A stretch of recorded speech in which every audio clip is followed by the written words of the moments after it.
Boa noite, amados irmãos em Cristo, irmãos hebronitas, também amados de outras igrejas que têm nos acompanhado, também amigos.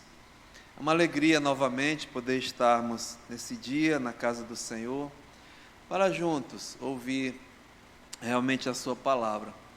Os dias vão avançando e já é a 9ª semana nessa fase muito difícil de quarentena, em que nós assim estamos impossibilitados de congregar como igreja, como reunião do corpo de Cristo, mas temos o privilégio, graças a Deus, de poder chegar aos lares através desse sistema de transmissão. E orem que Deus possa estar nos ajudando nesses dias realmente muito difíceis para todos nós, para o povo de Deus, para o nosso país.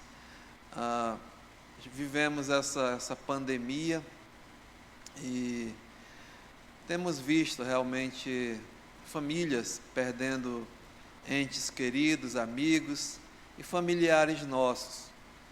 A gente se compraz com os amados irmãos. Hoje tivemos a notícia do irmão da minha cunhada, Silvana. Nós sentimos como família, abraçamos toda a família e confiamos que o nosso Deus, Ele é soberano e é o Deus de toda a consolação.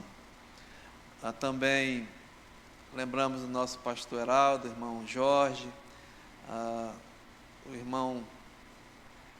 irmão Misael, Daniel, todos os amados irmãos que estão enfrentando esses dias difíceis, mas confiamos no nosso Deus.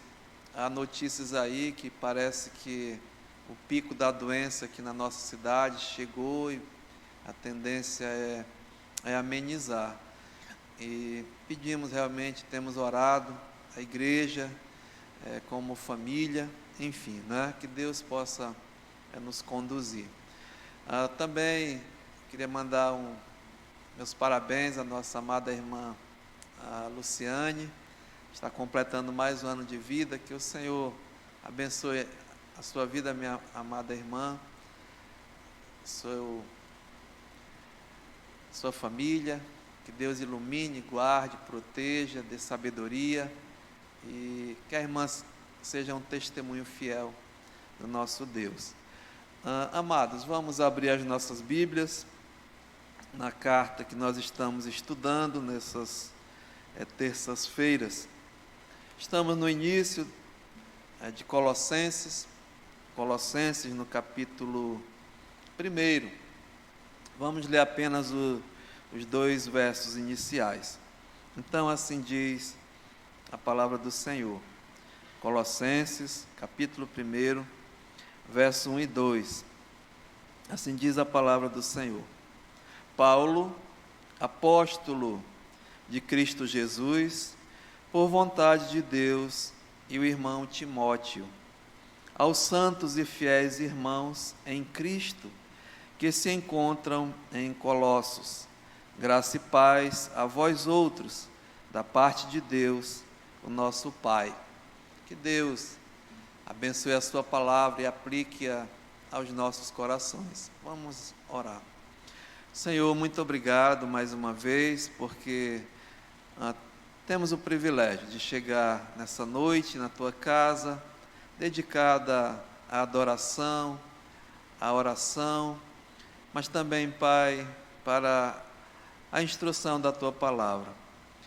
Nós não temos possibilidade de estar reunidos normalmente, congregando como igreja, presente, mas estamos assim, Pai,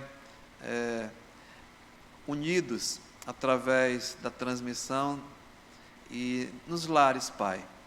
E nessa noite nós te pedimos, te imploramos mesmo, Pai, que o Espírito Santo, que é o autor dessa palavra, venha mesmo falar aos nossos corações. Reconhecemos a nossa dependência, a nossa submissão, a nossa inferioridade, a nossa incapacidade, e diante de tão maravilhosa palavra, mas temos aquele que nos ensina. E nessa noite, Pai, eu te peço humildemente que o Senhor use a Tua palavra e fale aos corações, que ela venha mesmo com simplicidade, de fácil compreensão, mas também, Pai, cheia de graça e de verdade, e que possa mesmo haver edificação da Tua igreja reunida nessa hora, e também, Pai, amigos que possam estar nos assistindo, que através dessa mensagem possa encontrar a salvação em Cristo Jesus. Continua conosco, Pai, nesses dias como igreja, fortalece o trabalho do Senhor, que possa mesmo engrandecer o Teu nome. Importa que nós diminuamos e o Senhor engrandeça cada vez mais. Fica conosco, aceita a nossa gratidão, em nome de Jesus. Amém. Muito bem, amados irmãos, nesse início de introdução, logo no primeiro dia, eu falei assim de 4 P's nessa introdução desse livro, e no sentido de 4 personagens relevantes que nós encontramos nessa carta. Lembram que no primeiro dia nós fizemos questão até de ler toda essa cartinha pequena, leva 15 a 20 minutos no máximo. Nós sabemos que Paulo escreveu a essa igreja ali em Colossos e servia também para igrejas ali próximas da região, que era Laodiceia e Hierápolis. Paulo tinha iniciado o trabalho ali em Éfeso, e essas cidades eram próximas de Éfeso, mas Paulo nunca tinha chegado ali a esses irmãos, mas ele escreve essa carta. E assim, iniciando, nós estávamos vendo 4 personagens relevantes nessa carta. E a primeira é a pessoa mesmo, a de Jesus Cristo. Jesus Cristo é o assunto principal realmente da carta. Nós vamos ver a sua supremacia, a sua superioridade, a sua suficiência, tudo realmente que Ele é. Ele é o princípio de todas as coisas, Ele é o primogênito de toda a criação, Ele tem a primazia em todas as coisas, o poder de sustentar assim todas as coisas. Nele habita toda a plenitude da divindade corporalmente nele. Então é o personagem realmente principal dessa carta, que ao longo dela vamos falar, sempre mesmo, a pessoa de Cristo Jesus. A segunda personalidade é a própria pessoa do apóstolo Paulo. Ele é o autor dessa carta, ele é o apóstolo de Jesus Cristo, o apóstolo mesmo dos gentios, e nós tratamos, mostramos realmente a pessoa de Paulo aqui, no início dessa carta. A terceira personalidade, as pessoas, nós vimos semana passada, que eram 2 pessoas aqui, que nós chamamos de apoiadores e os auxiliares do apóstolo Paulo no ministério, até nessa região aqui, dessas igrejas. Nós vemos aqui no verso 1, Paulo, apóstolo de Cristo Jesus, por vontade de Deus, e o irmão Timóteo. E nós assim estudamos a vida um pouco, desse apoiador, desse auxiliar tão especial de Paulo, Timóteo. E o outro é o Epáfras, provavelmente o fundador da igreja, ali o homem que levou o evangelho àquela região, não só de Colossos, mas de Hierápolis e de Laodiceia. E nós identificamos aqui no verso 7, segundo fostes instruídos por Epáfras, nosso amado conservo, e quanto a vós outros, fiel ministro de Cristo. Então, a primeira personalidade é a pessoa de Jesus, a segunda a pessoa de Paulo, o apóstolo, a terceira as pessoas, né, os apoiadores, os auxiliares, Timóteo e Epáfras. E hoje vamos iniciar vendo aqui a quarta personalidade, né, as pessoas aqui. Veja no verso 2, diz assim: aos santos e fiéis irmãos em Cristo, que se encontram em Colossos, paz, aliás, graça e paz, a vós outros da parte de Deus, o nosso Pai. Então, o autor da carta, é aquele que e quem vai receber são os remetentes da carta, né? Aliás, quem vai receber a carta não é o remetente, é os destinatários, a quem é destinada a carta, né? Então aqui Paulo identifica-os como os santos e fiéis irmãos em Cristo Jesus, que se encontram em Colossos. Em outras palavras, é o povo de Deus, não é? O povo de Deus é realmente que se encontram ali em Colossos, no qual Paulo os identifica como os santos e fiéis em Cristo Jesus.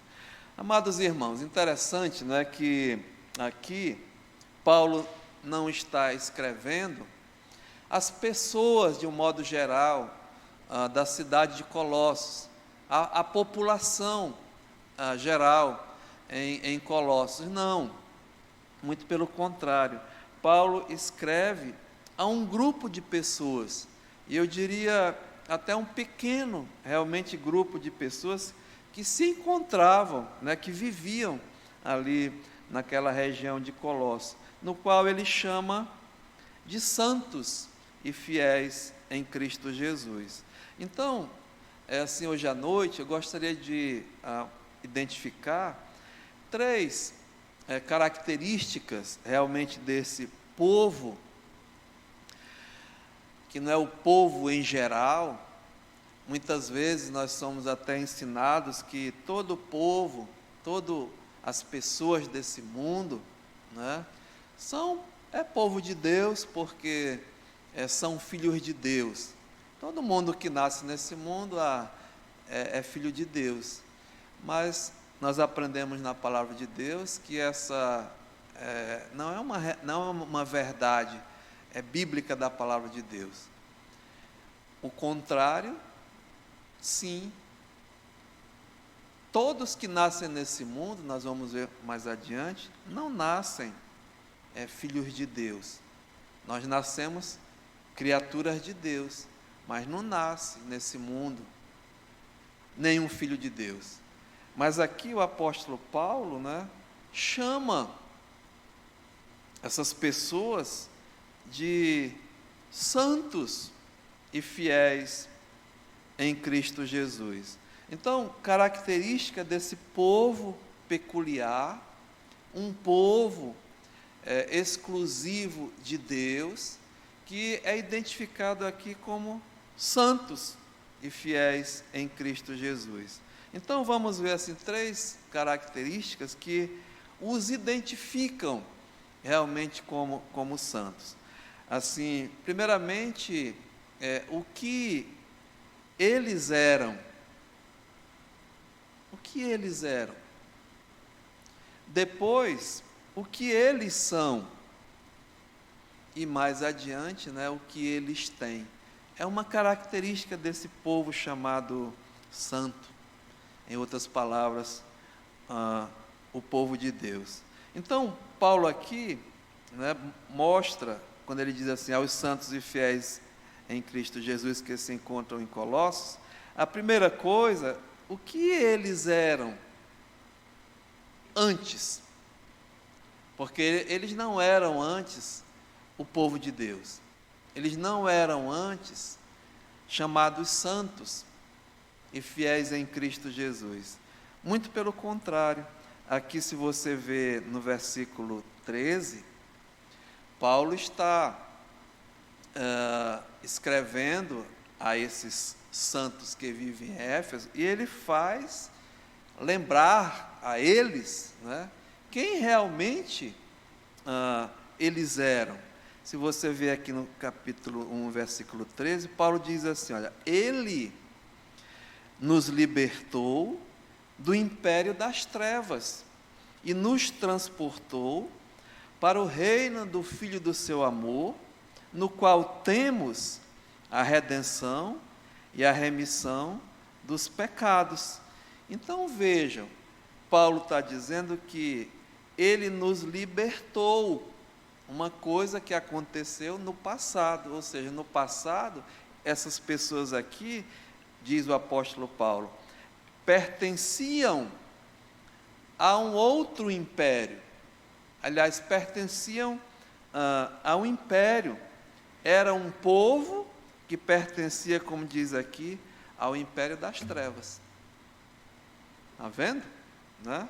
Então, pertenciam a um império chamado Império das Trevas. O que é um império, amados? Império, não é? É um reino, se caracteriza pelo reino. Por força é império, reino, força, domínio, poder, influência, jurisdição. Então, tudo isso faz parte de um império.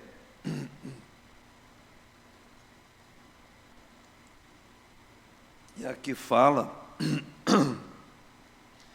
que esse império é poderoso, é um reino de força, de domínio, de poder, de uma jurisdição.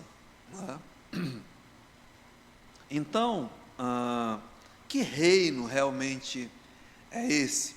O reino das trevas, o império das trevas. Então precisamos ver, né, como o que como começou, como aconteceu. E esse império, ele é real, não é uma ficção. Ele existe até atualmente. Então há muitas pessoas que ainda vivem no império das trevas. Amados irmãos, a palavra de Deus, ela mostra, né? Ela explica, e é a autoridade que nós temos até de poder dizer nessa noite, que existe esse império das trevas, que é uma realidade, né? Você não encontra isso em livros específicos, né? Mas a palavra de Deus, ela é a revelação de Deus para o homem, para todos nós. Está escrito explicitamente a respeito desse império das trevas e como começou, sabe? Os princípios, né? Então existe um livro na palavra de Deus chamado Gênesis, que quer dizer princípios. E aqui Deus revela ao homem todo o princípio de todas as coisas, da criação, da existência, tudo mesmo, né? E quem revela isso é Ele. Ele é o princípio de todas as coisas, né? Mas se você abrir a sua Bíblia em Gênesis, no capítulo 26, e nós acreditamos, nós somos crentes na palavra de Deus, ou seja, acreditamos piamente, né, na palavra de Deus, acreditamos que Deus criou todas as coisas, nós somos criaturas de Deus, um Deus criador, o criacionismo. Nós não acreditamos em evolucionismo, né, coisas ao acaso, não. Aqui tem a base bíblica.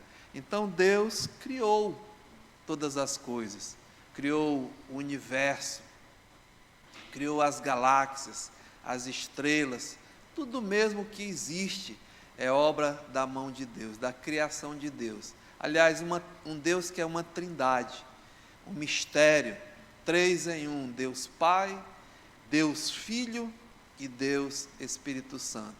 E a Bíblia diz no princípio, né, era o Verbo estava com Deus e o Verbo era Deus. Então essa trindade, Deus Pai, Deus Filho como o Verbo e Deus Espírito Santo. Então Gênesis capítulo 1 é a história da criação desse mundo em que vivemos. Mas no verso 26, para resumir, diz assim: e também Deus disse: façamos o homem a nossa imagem, conforme a nossa semelhança. Tenha ele domínio sobre os peixes do mar, sobre as aves do céu, dos céus, sobre os animais domésticos, sobre a terra e sobre todos os répteis que rastejam pela terra. Criou Deus, pois, o homem à sua imagem, a imagem de Deus o criou, homem e mulher os criou. O primeiro casal da existência da humanidade foi criado por Deus, Adão e Eva, homem e mulher. E a Bíblia diz que eles, aqui no verso 28, né?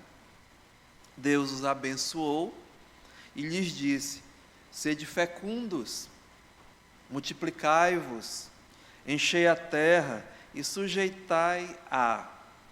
Ou seja, sujeitem a terra a você, transferindo uma autoridade a esse homem e a essa mulher, mas como o cabeça, né, o líder da criação, o homem, para ser o quê? Aquele que ia dominar sobre os peixes do mar, sobre as aves do céu, sobre todo o animal que rasteja pela terra.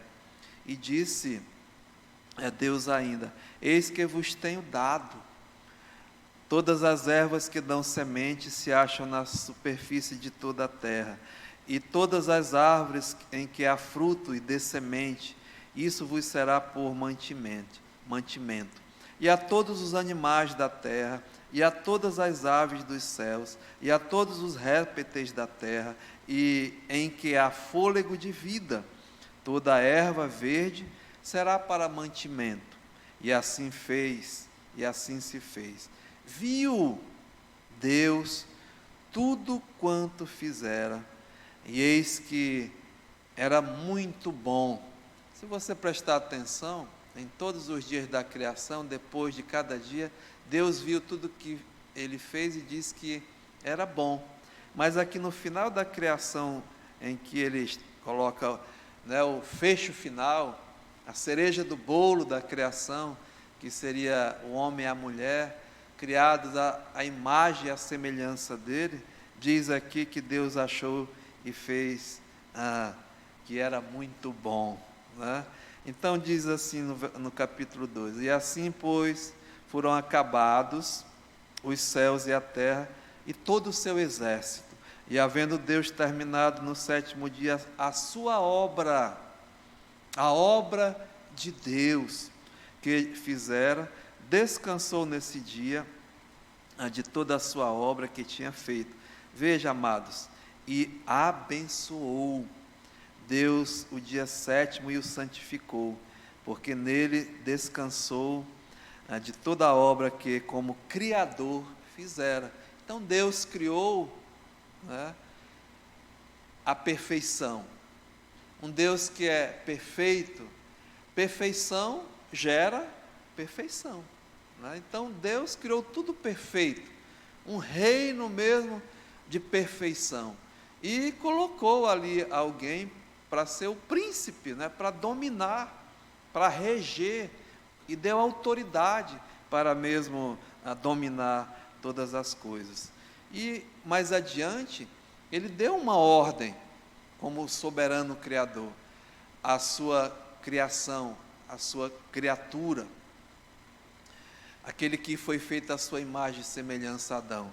Se você ver no capítulo 2, diz assim no verso 15: tomou, pois, o Senhor Deus ao homem e o colocou no jardim do Éden para o cultivar e o guardar, dominar, né? Ser o patrão de toda essa criação. E lhe deu esta ordem: de toda árvore do jardim comerás livremente, mas da árvore do conhecimento do bem e do mal não comerás, porque o dia em que deles comeres, certamente morrerás. Então, amados, esse reino de Deus aqui na terra, em todas as coisas, era um reino de perfeição, um reino de luz, e tudo mesmo para caminhar, né, para a glória de Deus, para o louvor do nosso Deus, a perfeição. Mas algo terrível aconteceu. No capítulo 3, a palavra de Deus fala de um inimigo de Deus, fala de Satanás, o adversário de Deus, o opositor, que essa figura, esse anjo poderoso, também criado por Deus, nas hostes celestiais, no reino celestial de Deus, um querubim da guarda, um anjo.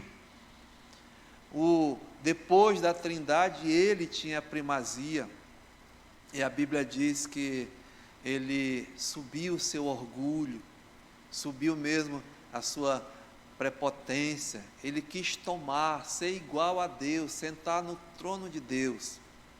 E esse Deus, meu amado, a palavra de Deus diz que a glória dele, o esplendor, o louvor, aquilo tudo que ele não divide com ninguém.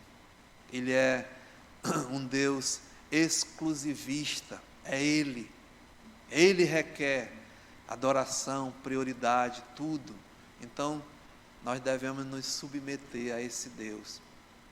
Mas esse ser criado por Deus, esse anjo, ele caiu, ele pecou contra Deus. Ele é o autor do pecado, e a Bíblia diz que Deus o expulsou da sua presença.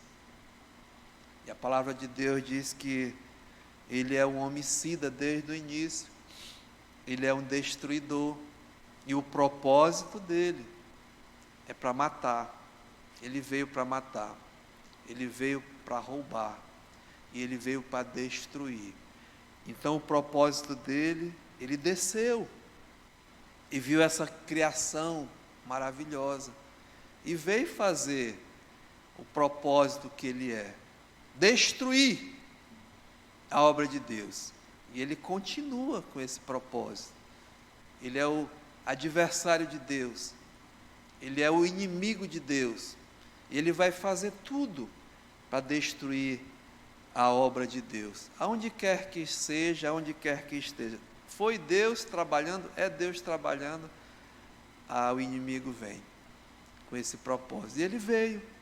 E aqui no capítulo 3, verso 1 diz assim: mas a serpente, é identificada essa serpente como o diabo, é Satanás, o antigo dragão, a antiga serpente. Ele é velho, sim, né? A pessoa fala que o mundo é velho, ele é mais velho do que o mundo. Ele é velho, meu amado. É um velho sagaz, um velho muito perigoso. Ele é ativo, ele atua, e ele veio fazer isso atuar, né? Então diz aqui: mas a serpente é mais sagaz de todos os animais selváticos que o Senhor Deus tinha feito, disse à mulher: é assim que Deus disse: não comereis de toda árvore do jardim. E a estratégia de ataque dele é essa. Ele começa a semear dúvidas em relação à palavra de Deus. Não é assim que Deus disse? Não comereis de toda árvore do jardim? Respondeu a mulher: dos frutos da árvore do jardim podemos comer livremente, mas do fruto da árvore que está no meio do jardim, disse Deus, dele não comereis, nem tocareis nele, para que não morrais. Ou seja, né, ela falou correto, mas olha o que o diabo, antes ele semeia dúvida, agora ele vai negar a palavra de Deus. Olha o que ele diz: então a serpente disse à mulher: é certo que não morrereis. Está negando, porque qual foi a ordem de Deus? Olha, não come, né? Porque no dia em que tu comeres, certamente morrerás. E ele afirma categoricamente: é certo que não morrerás. Então veja, amados, a oposição, né, o inimigo, a contradição, sempre ele vai negar a palavra de Deus. E negar a palavra de Deus é cometer um ato de rebeldia, de rebelião, de desobediência, e vai receber de Deus a punição. Deus não vai passar a mão, né, na cabeça, Deus não quebra galho, não. Ele pune a quem o desobedece. Então o diabo tentou, qual era o propósito dele? Ele queria destruir a obra de Deus, queria atingir a Deus, não a mulher e o homem, né, mas através do homem e da mulher da sua criação, queria atingir o propósito dele, que é desonrar a Deus. E o que aconteceu? Ele enganando, né? Porque Deus sabe que no dia em que dele comerdes, vos abrirão os olhos, e como Deus, sereis conhecedores do bem e do mal. Não é uma conversa muito bonita. E aí o que aconteceu? Diz aqui: vendo, a mulher começou a olhar de uma forma diferente, né? Uma forma de cobiça, de atração, de algo que, olha, né, foi despertada pelo diabo para essas coisas. Diz aqui: vendo a mulher que a árvore era boa para se comer, agradável aos olhos, desejável para dar entendimento, tomou-lhe do fruto. Como entra o pecado? Assim entrou o pecado no mundo, né? Através dos olhos, através, né, do desejo, através mesmo da vontade da carne. É assim que entrou o pecado. Tomou do fruto e comeu, e deu também ao seu marido. E aqui diz: então abriram-se os olhos de ambos, e percebendo que estavam nus, coseram folhas de figueira e fizeram cintas para si. Ou seja, nesse ato de desobediência, amados irmãos, eles passaram a conhecer realmente o bem e o mal. E agora vem a punição de Deus, o castigo de Deus por esse ato de desobediência. No capítulo 3 em diante, Deus vai dar a sentença a ambos, tanto ao diabo, como à mulher, como ao homem. E a partir daí, irmãos, houve uma transformação geral nesse reino antes de luz, nesse reino de perfeição. Entrou a obra diabólica, a obra satânica, e esse ser passou a ser o príncipe, o rei, o soberano desse novo reino que ele criou, como chamado o reino realmente das trevas. Se você vê aqui, né, no versículo 15, a sentença de Deus para o diabo: porém inimizade entre ti e a mulher, entre a tua descendência e o seu descendente, este te ferirá a cabeça e tu lhe ferirás o calcanhar. Deus aqui, os estudiosos, né, falam que é o proto-evangelho, né, a primeira menção do evangelho. O descendente da mulher ia ser inimigo da serpente, e ele ia ferir a cabeça do diabo, né, tirar a autoridade, mas o diabo ia lhe ferir o calcanhar. E está sempre aquela expressão, mordendo o calcanhar, né? Sempre mordendo o calcanhar. Mas olha o que disse a mulher: multiplicarei sobremodo os sofrimentos da tua gravidez. Em meio de dores dará à luz filhos. Então a mulher, ela recebeu a função, a missão de ser mãe por Deus, né? Eva, geradora de vida, e não fosse a queda, a desobediência, eles iam ter, né? Iam se multiplicar, encher a terra, mas não ia haver dor na hora de um parto. Eu lembro da minha mulher, nossa primeira filha, a Rebeca. Para a Rebeca nascer, o desejo dela era ter parto normal, e é o natural, né? Mas é muito dolorido, e com muitas dores, até gritava, né? Estava lá próximo, mas se cumprindo a palavra de Deus. E é com sofrimento até que a mulher hoje dá à luz, né? Lógico que tem outros métodos, mas o natural continua valendo. E mais,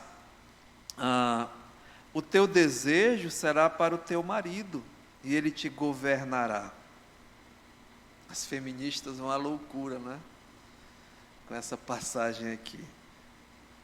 Não é que é uma submissão, é um governo, quando tem paz, harmonia, é maravilhoso, tem que experimentar, né? Mas é a ordem de Deus. E Adão disse aqui: visto que atendeste a voz da tua mulher, e comeste da árvore que eu te ordenara não comesses, veja, maldita é a terra toda, esse reino aqui passou a ser um reino de maldição, de trevas, um reino de perdição, por tua causa. Veja, em fadigas obterás o sustento durante os dias da tua vida. Antes o trabalho, uma vez eu vendo, né, no dia a dia, eu via uma pessoa dizer: eu queria inventar, aliás, eu queria matar quem inventou trabalho. Você já ouviu essa expressão por aí? Eu queria matar quem inventou trabalho. Você tem condições de matar Deus? Foi Deus que inventou o trabalho. E o trabalho era para ser prazeroso. Lembra que Deus diz: olha, cultiva, guarda, trabalha no jardim. Apesar da perfeição, tinha trabalho, irmãos. Trabalho, ele era para ser prazeroso, né? Mas devido à queda, devido à desobediência, esse trabalho virou penoso, né? É difícil. Como diz aqui, tem que suar, né? Tem que suar para obter o sustento. Em fadigas obterás dela o sustento durante os dias da tua vida. Veja, a terra que outrora não produzia ervas daninhas, né, coisas do mal, ela passou, e ela produzirá também cardos e abrolhos, e tu comerás a erva do campo. No suor do rosto comerás o teu pão, até que te tornes a terra, pois dela foste formado, porque tu és pó, e ao pó tornarás. Sabe, irmãos, aqui, nesse exato momento, o pecado foi introduzido no mundo, e a Bíblia diz que pelo pecado veio a morte, não é? Assim a morte passou a todos os homens. Romanos 5,12 diz: assim como por um só homem entrou o pecado no mundo, e pelo pecado a morte, assim a morte passou a todos os homens, pois todos pecaram, porque o salário do pecado é a morte. Ou seja, o pecado é a transgressão da lei de Deus, desobediência à palavra de Deus. Foi isso que Adão e Eva fizeram, desobedeceram e caíram mesmo em desgraça, caíram da graça de Deus e experimentaram, né? Passaram a experimentar a morte, primeiramente a morte espiritual, a comunhão que eles tinham com Deus. Diariamente a Bíblia diz, na viração do dia, Deus vinha para conversar com o homem, né? E quando caiu em pecado, você vê que o homem antes não tinha medo de chegar à presença de Deus. Era prazeroso, né? Era gostoso. Mas a primeira atitude, ele viu o seu pecado, perdeu a inocência, viu que estava nu, correu para cozer, né, coisas para cobrir a sua vergonha. Nesse tempo, até o homem caído, ele tinha vergonha na cara, né? Vergonha até do pecado.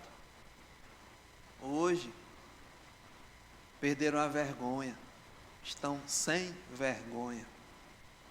Hoje as pessoas querem mostrar o seu corpo, mostrar a sua, ainda diz, mostra o que é belo, né? A Bíblia diz que é vergonhoso. Mas o que aconteceu, amado? Eles fugiram da presença de Deus. Deus foi atrás, eles estavam escondidos, tinham medo. Então perderam a comunhão com Deus. A morte espiritual foi cancelado, cortado essa comunhão.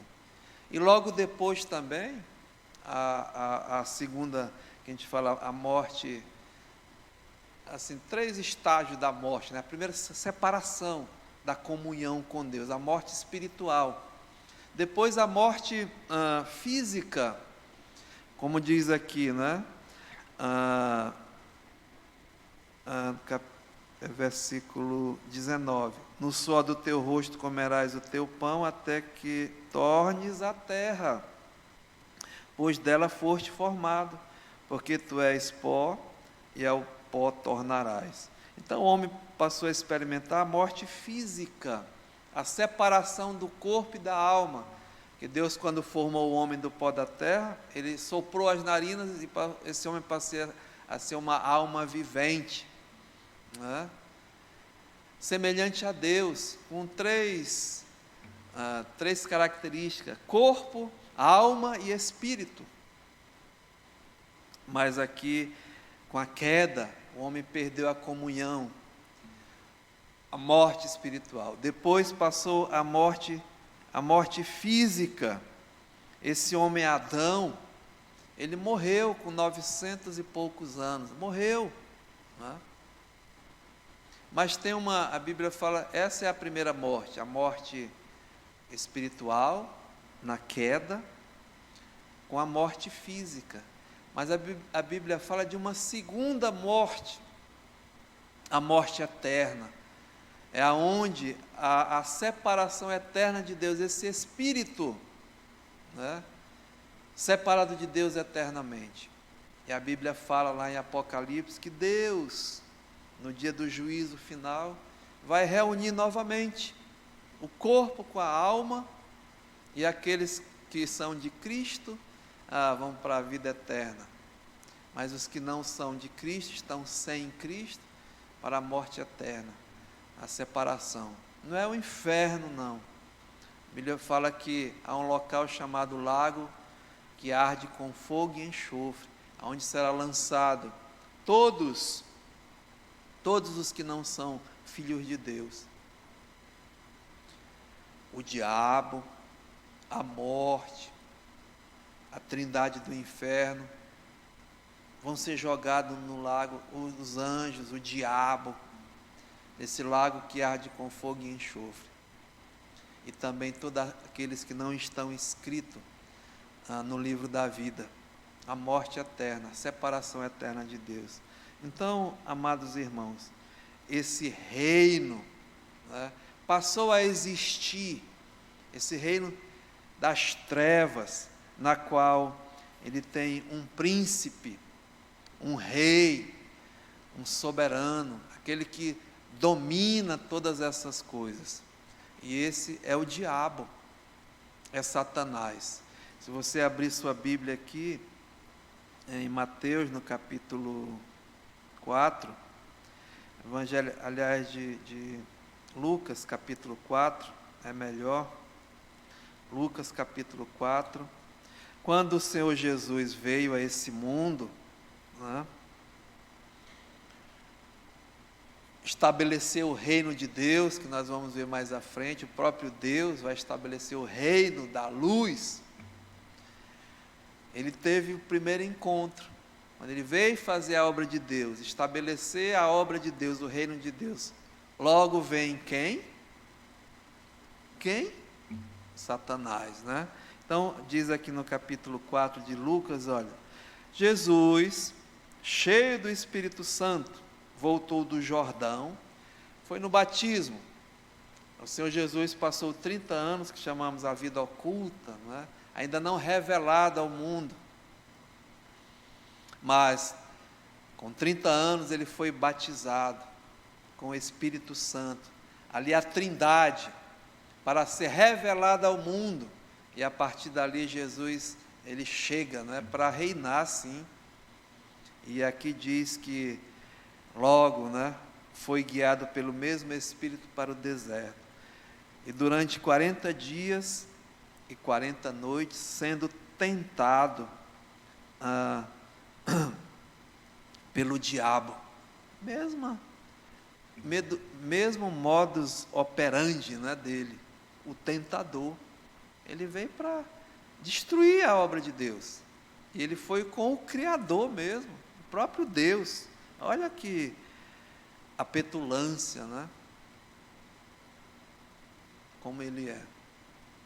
Então disse o diabo, olha, a mesmo modus operandi, foi colocando dúvidas, semeando dúvidas no verbo, no autor da palavra, Jesus. Olha, se és filho de Deus, manda que esta pedra se transforme em pão. Mas Jesus lhes respondeu, está escrito. Sabe, irmãos, uma lição muito importante para os filhos de Deus: não discute com o diabo, não discute com ninguém, não. A sua resposta seja, está escrito. Jesus não foi discutir teologia, não foi discutir soberania, né? Não foi dizer, eu sou o filho de Deus e tal. O diabo queria aqui um show particular, mas Jesus rebateu e venceu com o poder da palavra de Deus. A Bíblia diz que a palavra de Deus, ela é como uma espada, né? É como dinamite pura, é potente, tem poder. Então o diabo ouviu, está escrito, não só de pão viverá o homem, mas de toda palavra que procede da boca de Deus. Ele citou Deuteronômio, só um livro da Bíblia, do Velho Testamento, né? Era o que tinha. Jesus usou só um livro. Continua. E levando, veja bem, o diabo pegou Jesus e levou, levando-o, mostrou-lhe, num momento, veja, todos os reinos do mundo. Lá em Mateus, levou Jesus a um alto monte, né? E ali ele mostrou todos os reinos desse mundo, e a glória desse mundo, as riquezas desse mundo. E disse o diabo para o Criador, veja, dar-te-ei toda esta autoridade e a glória destes reinos, porque a autoridade e a glória destes reinos a mim foi, porque ela, ou seja, a autoridade e a glória destes reinos a mim foi entregue, e eu a dou a quem eu quiser. O exato momento que a autoridade, a glória destes reinos foi entregue ao diabo, foi naquele momento em que o homem, né, que tinha sido designado por Deus de ter a autoridade, o domínio, o poder a glória sobre toda a criação de Deus a ele dada, ele entregou ao inimigo de Deus, ao diabo, a Satanás. E esse passou a ser o imperador, né? Ao dominador, aquele realmente que tem o poder, a influência, a jurisdição sobre este império. E ele vê, e veja o que ele diz: e eu a dou, o diabo dizendo para Jesus, a quem eu quiser. Então, Jesus não contradisse o diabo, não disse: ei, peraí, não é teu não, para te dar. O diabo, Jesus concordou, é seu mesmo, realmente. Você recebeu, o poder é teu, não é? Mas olha o que ele prometeu a dar a Jesus, mas Jesus tinha que dar em troca a ele. O que ele quer, meu amado irmão? Ele quer o louvor, ele quer a honra, ele quer a glória, ele quer a adoração. Então disse aqui: portanto, se prostrados me adorares, toda será tua. Toda será tua. Mas Jesus respondeu: está escrito, ao Senhor teu Deus adorarás, e só a Ele darás culto. A palavra de Deus diz, né? A minha glória eu não darei a outra. E Deus requer de cada um de nós, criaturas de Deus, a Ele seja dado, né? O louvor, a adoração, tudo. Por isso que um dos mandamentos de Deus, aliás, o primeiro é: amarás o Senhor teu Deus de todo o teu coração, de toda a tua força, de todo o teu entendimento e de toda a tua alma. E é isso que o diabo quer, né? E com essas palavras a Bíblia diz que o diabo o deixou até o momento oportuno, deixou por enquanto. Sabe, amados irmãos, então a partir desse momento, esse império das trevas passou a ser dominado. Tem um rei, um soberano, um império. E a partir daquele momento, a descendência de Adão e Eva, o descendente da mulher, né, passou a nascer já no reino das trevas, no reino dominado pelo diabo Satanás. E todo o homem e mulher que nasce nesse mundo, que nasceu desde Adão até hoje, há nesse mundo crianças nascendo. Não nascem filhos de Deus, mas nascem filhos da desobediência. Né? Foi o senhor que falou, uma irmã no João Paulo, né? Só tem desobediente, né? É, interessante, né? Assim como por um só homem entrou o pecado no mundo, Romanos 5,12, e pelo pecado a morte, assim também a morte passou, escute, a todos os homens, porque todos pecaram. Já nascemos, amados, no império das trevas, no reino das trevas. O salmista diz, no Salmo 51, 5, né? Eu nasci em pecado, eu nasci na iniquidade, e em pecado eu fui concebido pela minha mãe. Aquele ato, né, da fecundação de Caim, o fruto da desobediência é um fruto pecaminoso. O homem já foi gerado, né, no ventre da sua mãe como pecador.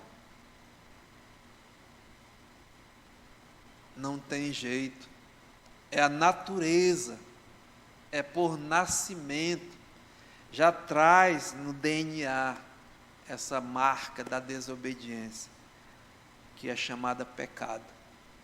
O salário do pecado, né, é a morte, ou seja, o pecado é a transgressão. Então o homem já nasce pecador, aquele bebezinho tão lindo, né? Olha que coisinha maravilhosa. Ele já, a primeira, né, palavra que ele grita já é pecado. Já está pecando ali. Já nasce pecador.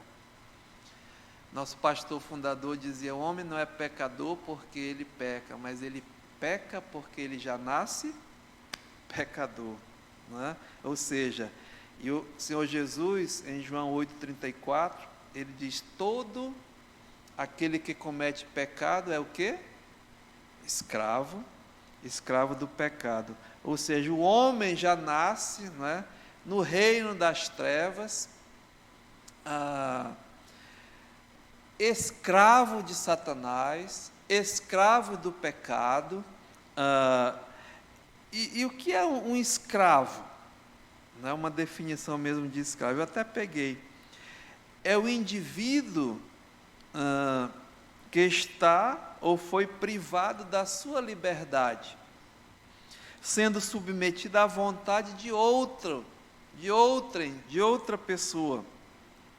Ou seja, é propriedade de outra pessoa. É dependente e não consegue se livrar desse poder dominador.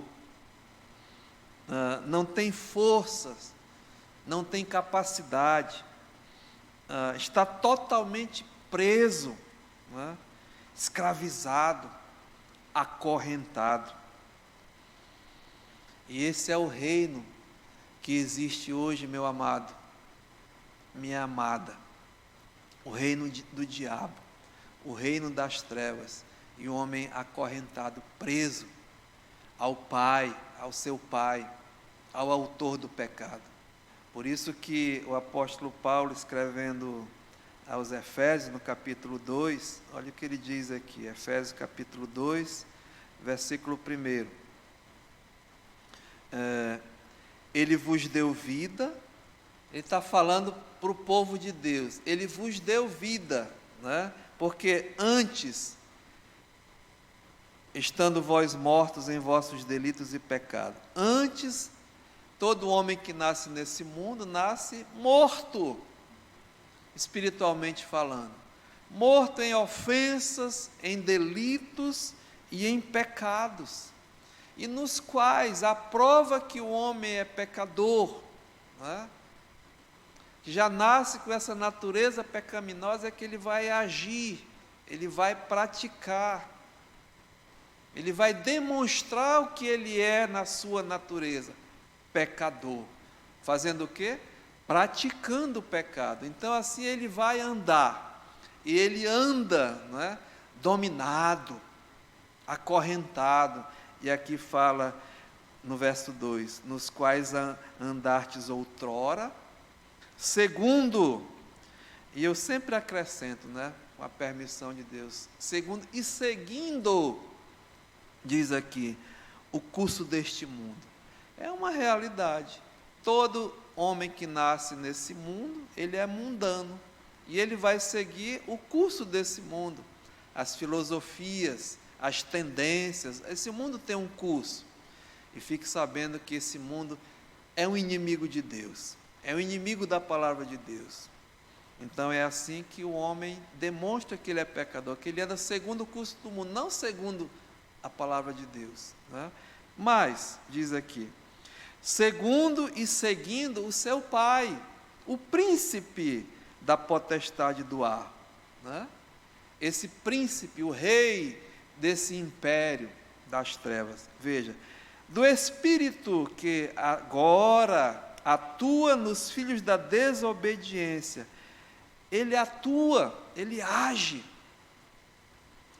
nos filhos da desobediência. Então é assim que o homem anda, né? E mais, terceira coisa, verso 3, entre os quais também todos nós andamos outrora, segundo e seguindo, aqui diz, as inclinações da nossa carne, e fazendo a vontade da carne e dos pensamentos, né? Segundo a minha vontade, os meus pensamentos. Bíblia diz que o pecado, a concepção começa no coração, lá, nos pensamentos, e passa para a prática, para a ação. Então, se manifesta, se torna concreto quando sai da intenção para a ação. Mas nós aprendemos que a intenção também já é pecado, né? Já é pecado. Então, tudo que está no homem não presta. Seu pensamento, seu coração, suas ações, demonstra que ele é pecador. Então, diz aqui, segundo a vontade da carne e dos pensamentos, veja, e éramos por natureza, por nascimento, acho que foi bem explicado, né? Filhos da ira, como também os demais, filhos do diabo. Então, amados irmãos, hoje à noite nós ficamos só, Paulo identificando esse povo, primeiramente, o que eles eram, né? Eram realmente filhos das trevas, estavam no reino da escuridão. Volte lá para Colossenses. Mas Paulo diz assim: Ele nos libertou do império das trevas e nos transportou para o reino do Filho do seu amor, no qual temos a redenção e a remissão dos pecados. Ou seja, o que eles eram e agora o que eles são.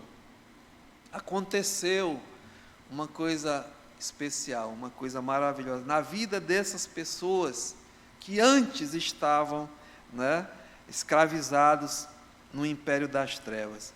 E aqui diz que, vamos ver para a semana, mas ele, né, aí veio a trindade, a intervenção divina. Ele fez uma coisa maravilhosa, diz aqui, ele nos libertou e nos transportou para o reino do Filho do seu amor, no qual temos a redenção e a remissão dos pecados. Ou seja, a redenção, nós vamos ver, é a libertação da prisão do pecado, é a libertação da prisão do rei, do império, do diabo, e só uma pessoa que pôde fazer, e aqui diz que foi ele, Cristo Jesus, e é isso que ele veio fazer, meu amado. Ele veio buscar e salvar o perdido pecador. Ele veio redimir, libertar o homem dessa prisão, desse império. E é o único que tem poder, até hoje à noite, de perdoar os pecados. Porque nós vamos ver que a redenção, ela é comprar alguma coisa, né? É adquirir. Mas tem que pagar o preço, o valor da coisa, e assim tomar posse, libertar, essas três coisas. Mas ele fez isso por nós. Ele te comprou, te arrancou do império das trevas e nos transportou para o reino do Filho do seu amor. Vamos continuar, né? Que Deus possa abençoar ricamente a sua palavra e aplicar aos nossos corações. Pai, muito obrigado, Senhor, hoje à noite, porque esse povo de Deus, os santos que vivem em Colossos, tiveram esse privilégio, e é para esses que Paulo está escrevendo, mas não só para esses, Senhor, mas para nós hoje à noite, os teus filhos. Nós sabemos muito bem o que nós éramos, e hoje o que nós somos, e ainda o que temos, a graça, a paz que vem de Deus em Cristo Jesus. Muito obrigado, Senhor, nos anima, nos alegra, até os que estão tristes, Pai, porque nós já pertencemos ao reino do Filho do Teu amor, e nos ajuda a viver nesse reino, a andar nesse reino. Nos perdoa, Pai, porque pecamos, ainda, infelizmente, Senhor, entristecemos o Senhor, mas Tua palavra diz que o sangue de Jesus Cristo, Ele tem o poder de continuar nos purificando de todo o pecado. Nos ajuda nessa noite, Senhor, e também ao meu amado amigo que está nos assistindo, que infelizmente ainda está acorrentado, arraigado, preso à escravidão do pecado, preso ao Senhor do pecado, ainda está preso no reino das trevas, mas pode receber a libertação através dele, em Cristo, confiando, entregando a sua vida. Ele tem o poder de libertar e transportar para o reino da luz, o reino do Filho do seu amor. Pai, fica conosco, aceita a nossa gratidão. Em nome de Jesus, amém. Amado, muito obrigado, amigos, irmãos. E amanhã, se Deus quiser, pastor Nivan vai estar aqui conosco, com outro estudo bíblico, tá bom? Está estudando Romanos. Assista também e orem muito. Precisamos muito de oração. Nós, os pastores aqui da igreja, o trabalho do Senhor é feito nas orações. Que Deus abençoe a todos, uma boa noite, em nome de Jesus.